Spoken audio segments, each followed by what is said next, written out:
Hey, what is going on, everybody? It's Yunks. Today is Friday, and that means Zer is here in the tower. Now, I do not know what he has, but I do know where he is, so let's go check him out. What did he bring us last week? Pretty sure he brought us the Hawk Moon, so let's see what he could possibly bring us this week. I'm still waiting for that No Land Beyond. I doubt he has it. Let's go ahead and check him out.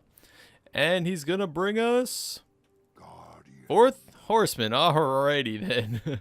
We will eventually get into that exotic shotgun, but let's start here with the Legacy Helm Ingram. So this is for year 1 stuff only. So if you're looking for year 3 and updated stuff, you could just simply pass on this. Moving on to an insurmountable skull fort for the Titan. We are on our Titan, so let's go ahead and take a look. It does look cool, I must say.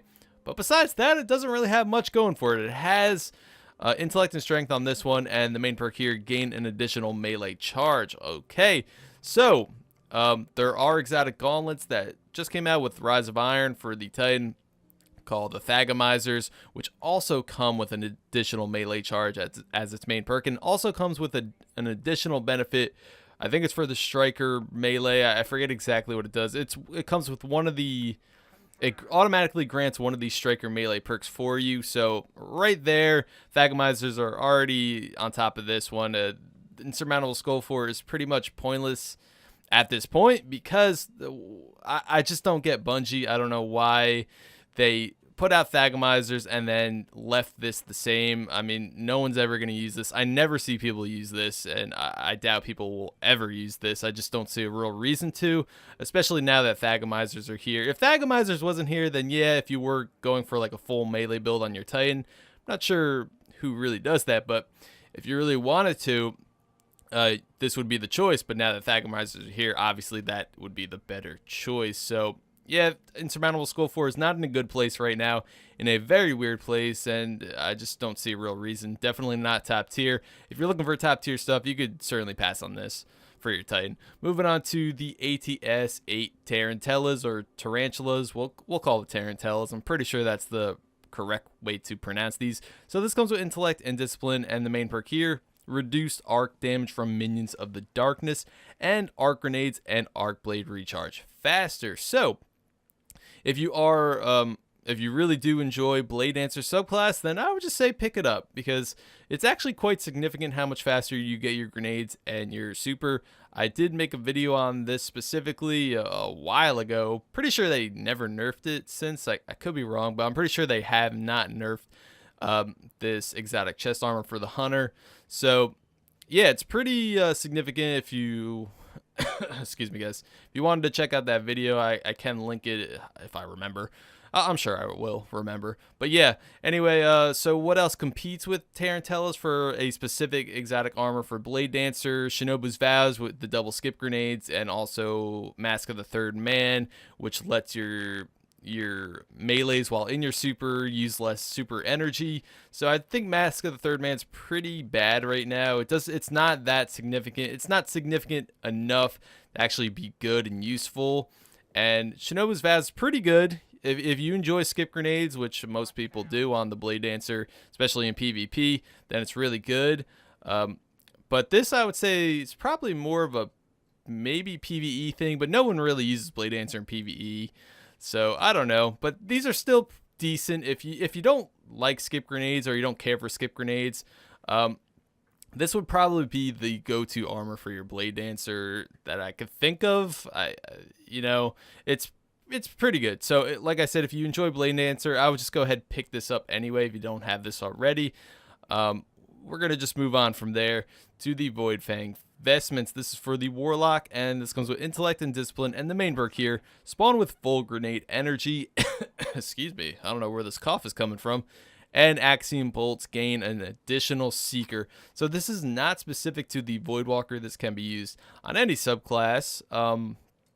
So, whenever you die, you get your grenade back. So this is clearly more of a PvP thing right here. PvE, you're not really looking to die all that often, neither in PvP, but of course it's inevitable in PvP. You're going to be dying way more often in PvP than PvE, so you're going to be getting your grenade back, and having that grenade on spawn is a very nice thing.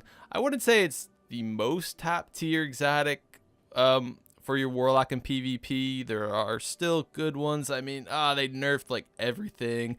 The Ram's kind of useless now because you could survive like flux grenades, and I mean you could die from flux grenades now even with the Ram on and full armor for the Warlock, and pretty sure you could die by a shoulder charge as well now, because I'm pretty sure they buffed all that stuff in the last patch.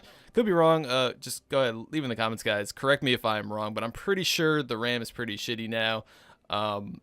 Ophidian aspects don't have like the good quick draw perk anymore, and it's such a shame, man. So maybe Void Fangs are in a good place right now. Maybe they are. Not too sure. But yeah, so with the Axiom Bolt Seeker, you do get 3 Seekers instead of 2 now. So if you throw this into a pile of enemies, that if there's at least 3 enemies there, it will seek out 3, which it can be quite useful, I guess. So it's okay. I would pick this up if you have the strange coins for it, and of course if you have a Warlock, I would certainly pick this up in that situation. It's not like low tier by any means. I don't know if it's top tier. I mean, it could be in a better place now that all the other exotic armors are, moved down a bit for the Warlock. So I don't know. Just pick this up, guys. I think it's worth 13 strange coins. Moving on to the 4th Horseman. So let's take a look at this exotic shoddy. So this automatically comes with full auto. Pretty awesome. Here's our sights here, just in case you wanted to see that. Yeah, I would probably definitely go with one of these, Accurized Ballistics or Field Joke for the extra range. You're probably going to need it. Final round, fitted stock, hand-loaded, and speed reload. I would go hand-loaded. Actually, stability is not bad on the shotgun because it is full auto and shoots very, very quick, but still, I would still go with the range personally. So, and return to sender. So, yeah, that's the thing that this shotgun has going for it. I like to call it the Super Destroyer, especially like with a Blade Dancer. If a Blade Dancer's coming at you and you have a 4th Horseman, there's an 8 out of 10 chance you are gonna kill them. You may die too, they may still kill you, but if you shoot it in time, there's a very damn good chance you're gonna kill that Blade Dancer. This can also work in PvE. It'll shut down majors and bosses fairly quickly. It's a super powerful weapon right here. It has a lot of DPS potential. It's definitely more of a PvE weapon, I would say. Like I said, for shutting down like majors and higher level enemies.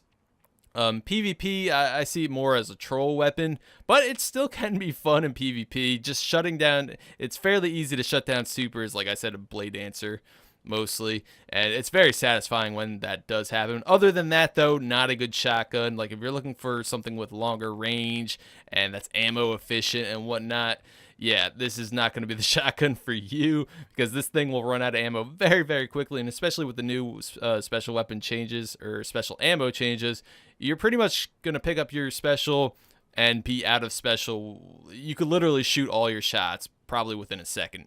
No joke with this thing. It shoots so damn fast. It's a lot of fun, but definitely pretty troll for PvP. More of a PvE DPS machine right here, I would say. You do have to be very, very close to your enemy as well in order for that shotgun to work. Moving on to glass needles.